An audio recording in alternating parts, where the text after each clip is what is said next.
Hi, it's time for another verb of the day. Today's verb is share. Let's take a moment and review some of the definitions or the ways that we use this verb. Let's talk about the first two definitions of the verb share together. So the first definition says to have a portion of something with another or others. And the second definition is to give a portion of something to another or others. So with this first and second definitions, I thought of something that happens occasionally. So sometimes on a special event, like a birthday, some other type of celebration, my spouse and I might go out to dinner. And as kind of a special treat, we might get dessert at the end of the meal, but we just get maybe one slice of cake or one piece of something, right? And then I will eat a little bit of it. My husband will eat a little bit of it. So we're each having a portion, right? That's that first definition. Related to that, maybe I'm at a social event, right? Where I can kind of take food. Maybe I bring it back to the table and say, oh my goodness, this is so good. Do you want some, right? So then I'm giving a portion of something to another person or other people. A third way to use the verb share is to use, occupy, or enjoy something jointly with another person or others.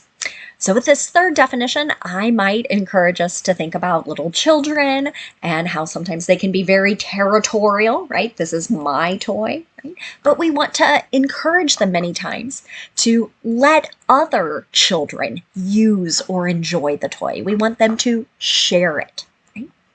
That ties, I think, very well to the third definition.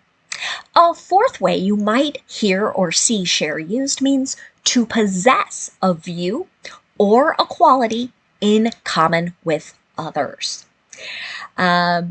Just this week, a friend and I were texting, sharing something, and making some jokes. And I think our jokes probably would not be funny to other people. But this is one of my closest and dearest friends.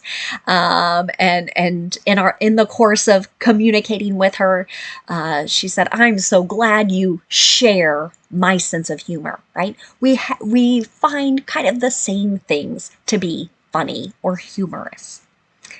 A fifth way to use the verb share can just mean to talk, to tell someone about something. We might hear people sharing information about a new job, about an event that is happening in your community. A sixth way to use the verb share can mean to post or repost something on a social media site. In fact, many social media platforms have a button that say share, right? And so then you can kind of decide, do you want to put that information in a private message to one or a smaller group of people, or do you want to have that information broadcast to all of your friends or followers? Now, at this moment, it's probably good for us to review that share is a regular verb. To make the progressive form of this verb, I'm going to drop the E on the end, and that's because I have a verb that ends with a vowel consonant E pattern. That makes sharing. The past tense and the participle forms of this verb can be made by just adding D, since this verb already ends in an E. Now our base verb, share, actually ends with a vowel-controlled R sound. And so the R in English is a voice sound, and this means the ED ending is just going to make a D sound. So I'm not adding an extra syllable as I say the past tense form. It should sound like this: shared, shared. Now, there are actually a number of phrasal verbs with share, so we're going to focus today's discussion on those phrasal verbs. The first one you might encounter is to share among. This can mean to take part in something alongside two or more other people. An example of how you might hear this used. She shared her concerns about safe spaces for kids and public safety among her neighbors at the community event. Okay. This is an example of a simple past tense sentence. So this person is taking part in an activity. Also, kind of that idea of communicating information. Back to the, I think it was the fifth definition of the verb we talked about. Something else that is used similarly is to share between. So again, taking part in something alongside another person. It's very common for people to use between with another person and among with a larger group. So an example of this phrasal verb in a sentence might be, the meal was shared between strangers at a Mississippi restaurant last year, and now they are great friends. This sentence is also in the past tense, but it's passive voice. Okay, so we have the meal, the thing that receives the action, coming at the beginning of the sentence. I borrowed this sentence from a newspaper article that was written about two people didn't know each other, right? But they had a meal at the same table at the same place together, and now they are friends. Another phrasal verb you might encounter is to share in. This can have a couple different meanings. One is to take part in something alongside other people. An example of this: if we share in the work, we can finish cleaning the house in under 2 hours. Okay? So here we have a conditional sentence. The first clause, if we can share in the work, is in the simple present, right? And then we've got our result there. So sort of meaning if we all do a little bit, right, it will be finished more quickly. A second way to use share in can mean to have a share, or another way to think of that, part of a profit in something. An example of this: we all shared in the fruits of our labor when we harvested the garden. Right? So this sentence might suggest, right, that each person took some of the vegetables that had been grown, right? So maybe someone took a few tomatoes and a few carrots. They took a head of lettuce, right? Someone else did the same thing, maybe took, right? But each person is getting a portion. Another phrasal verb you might hear is to share on. An example of this means to post an image, a video, text, or something else using social media. An example of this: he'll share the event on Facebook. This is a simple future sentence using will. Right? And so, again, this information is going to be shared on that platform. Another phrasal verb you might encounter is to share out.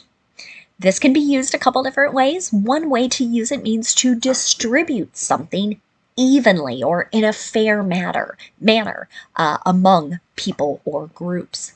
An example of this: share out the snacks with everyone in the class. Right?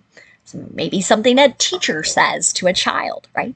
They're wanting that person to give each student an equal or fair amount. This is an example of an imperative sentence. A second way to use share out is also something that gets used in classrooms.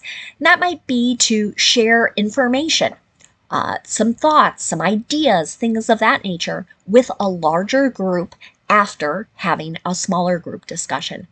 Sometimes I've heard this used at academic conferences as well. You might hear it in your workplace, right? If you're having a really large meeting and you form smaller groups, and maybe that group talks about a particular question, an issue, and then someone else is going to kind of report back or share that information with the larger group. You might hear it used that way. So here's an example sentence.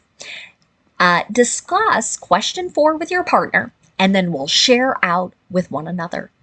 This is another simple future sentence using will, right? So this is likely something a teacher is saying to her class, right? Talk about it, and then you're going to share those thoughts.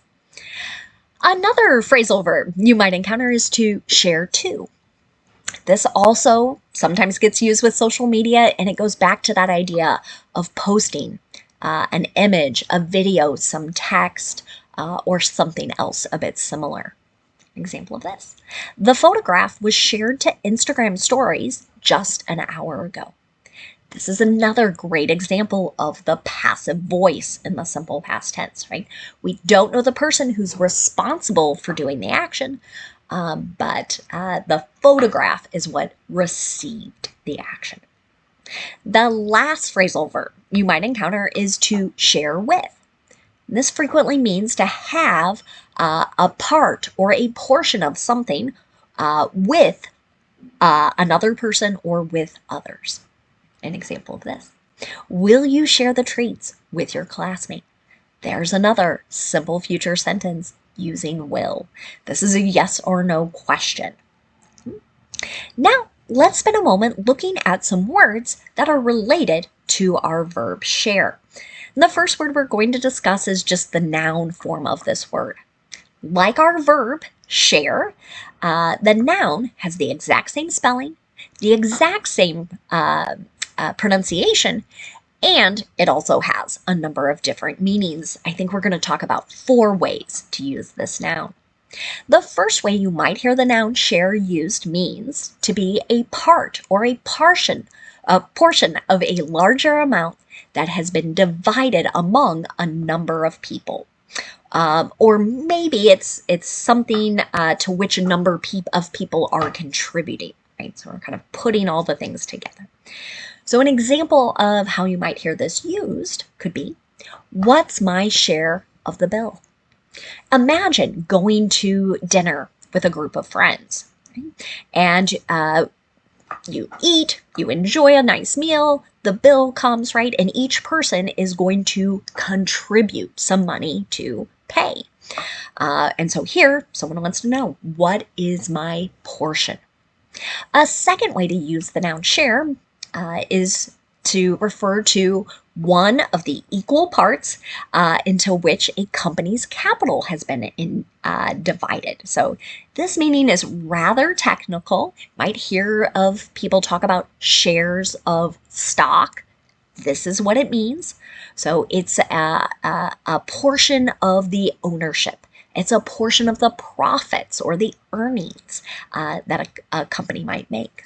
So an example of this in a sentence could be, he bought 10 shares of Apple back in 1980. So in this sentence here, right, we're talking about buying a piece or a portion of ownership. Okay. Another way to use the noun share is to talk about the part of ownership of property that is held by 2 or more people. An example of this. Her share of the cabin allows her to use the property 1 weekend per month. Okay? So sometimes families together will own a rental or vacation place, right? And they might make some type of agreement about how much each person gets to use. Okay? So I think that's what this sentence is describing. The last way we're going to talk about using the noun share is to talk about an instance of posting something or reposting it on social media. So an example of how you might hear this used. The post has over 100,000 shares, right? So something was initially posted, right? And now it has been reposted 100,000 times. Another related word you might encounter is the adjective shareable. This is something I see quite often on social media. People are using this adjective to talk about making a post able to be shared. So there can be certain settings that restrict who is able to see and share something. So maybe you've seen people make comments, something like, can you make this post shareable? Right? So they want to turn around and share it with their friends or followers. That's what they're asking you to do there, is adjust the settings. I've got another related noun. Maybe you've heard someone talk about the fair share. When they use this noun, they're talking about a reasonable amount. So, an example of how you might hear this used in the workplace. You've already done your fair share of work, right? So it might mean we want another person to contribute to this project or to this effort. Okay. One last related word for us today. It's the noun lion's share. Okay.